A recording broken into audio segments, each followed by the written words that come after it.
어떤 다리를 건너려면 10번 움직여야 되는데 순서는 정해져 있고 나는 그 순서를 모른다. 단 틀릴 경우 처음 위치.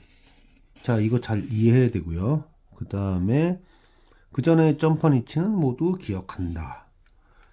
여기서 말하는 최소 점프 횟수. 뭐 운 좋아가지고 10번 만에 다 갈 수도 있겠지만 그게 아니라 이거를 말로 좀 표현해 본다면 이렇게 생각을 해봅시다.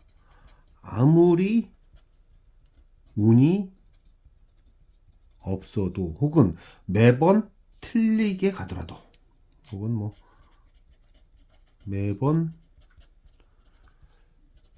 틀린 곳만 선택한다 하더라도 최소 몇 번을 움직이면 통과한다. 이렇게 이해하고 문제를 푸는 게 좋겠습니다. 자, 이렇게 가정을 할게요. 그냥 첫 번째, 두 번째, 세 번째, 네 번째 이거 순서대로 밟아야지 통과한다고 가정해 볼게요. 매번 틀린 곳만 간다고 가정하고 하는 겁니다. 자, 처음에 1을 밟아야 되는데 2를 밟았어요. 그러면 맨 출발 위치로 갔겠죠. 또 3번을 밟았어. 그럼 또 돌아가겠죠. 그렇게 정확하게 전부 9곳을 다 9번. 맨 처음 1번으로 가야 되는데 2번, 3번, 4번, 5번, 6번, 7번, 8번, 9번, 10번까지 다 밟았습니다. 그러면 이제 맨 처음 밟아야 될 때가 어딘지 알죠. 아, 이제 1번이구나. 이제 알았습니다. 그러니까 여기서 이제 한 계단만 가면은 첫 번째 위치 가죠. 그럼 이제 두 번째 2번을 가야 되는데 2번이 아닌 하나, 둘, 셋, 넷, 다, 일곱, 여덟 군데를 다 거쳐가요. 그래서 얘네가 아니라는 걸 확인했어요.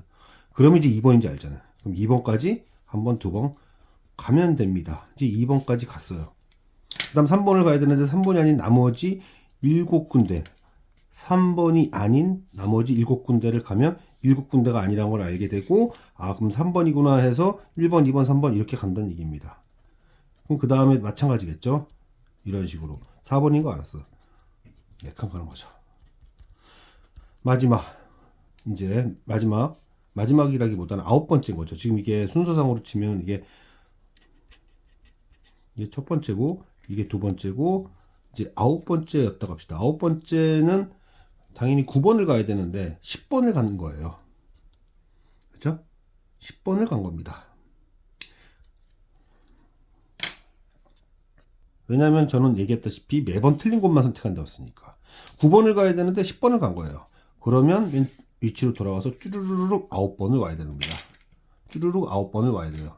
쭈르륵 9번을 이렇게 딱 오게 되면 이제 남은 거 하나밖에 없으니까 이제 어떻게 할까요?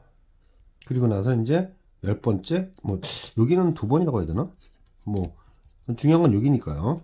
다시 얘기했습니다. 1번을 가야 되는데 1번을 뺀 나머지만 쭉 9개를 가는 거예요. 그러면 아 출발 위치가 맨 처음 출발 위치가 1번이구나 그래서 한 칸 가는 거고 이제 2번 밟아야 되는데 2번이 아닌 얘네들 8개 중에 다 가요. 이렇게 8개 중에 다 갑니다. 출발지로 왔겠죠. 아 2번이구나 하나 둘 이렇게 되는 거죠. 9번째는 이제 여길 가야 되는데 여길 가는 거예요. 돌아갔겠죠. 그럼 9칸 왔을 겁니다. 그럼 이제 남은 게 이거 하나밖에 없으니까 뛰고 해서 마무리 질 테니까 전 여기만 이제 얘기하려고 하는 건데 자, 저 뜻이 무슨 뜻이냐 이거를 뭐 계산할 수도 있습니다. 계산할 수도 있지만 이 의미는 이런 의미예요. 이제 저는 여기서부터 계산할 건데 만약에 숫자가 1번부터 11번까지 있었다고 합시다. 그 11개의 수 중에서 3개를 뽑으면 제일 작은 수, 두 번째, 세 번째가 있을 텐데 이 수는 두 번째로 작은 수니까 1은 될 수가 없죠. 그래서 2부터 10까지가 가능한데 얘가 만약에 2라면 제일 작은 수는 1 한 가지밖에 없고 제일 큰 수는 몇 가지가 있냐면 9가지가 있죠. 두 개를 뺀 9가지가 있습니다. 즉 제일 작은 애 그 다음에 그러니까 제일 큰 애, 제일 작은 애를 선택하는 경우의 수가 정확하게 9가지가 있어요. 자, 두 번째로 큰 수가 3이라면 제일 큰 수는 11개 중에서 3개를 뺀 8가지가 가능할 거고, 그 다음에 제일 작은 수는 2가지가 가능할 겁니다. 2가지가 가능할 거예요. 이거는 가지수예요. 이건 숫자고, 이건 숫자고, 이쪽은 경우의 수입니다. 2가지가 있다. 이런 얘기죠. 8가지 2가지. 그러면은 두 번째로 큰 수가 마지막으로 10이라면 제일 큰 수를 선택하는 방법의 수는 한 가지밖에 없을 거고, 제일 작은 수는 1부터 9까지 9가지가 있었을 겁니다. 그래서 9 곱하기 1 곱하기 9 이렇게 된 거예요. 결국 이 경우의 수의 의미는 11시 3이다 라는 걸 알 수 있고, 일반화 얘기했죠. 아까 전에 일반화. 자, 이렇게 하는 겁니다.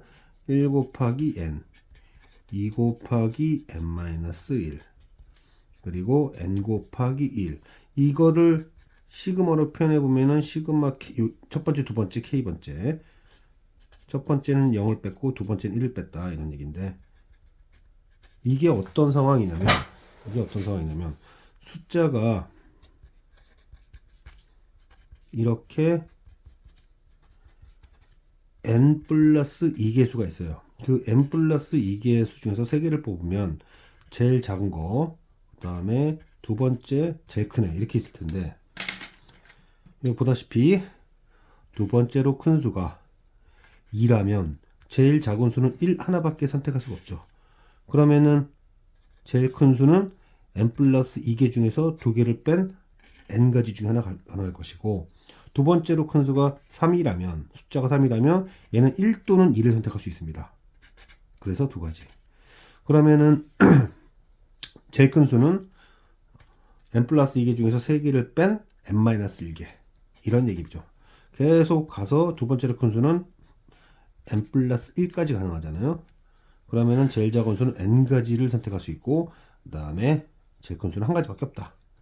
즉, 이 의미는, 이 등식의 의미는 n 플러스 2 c 3이다. 이 문제는 그러한 얘기다. 그러한 얘기입니다.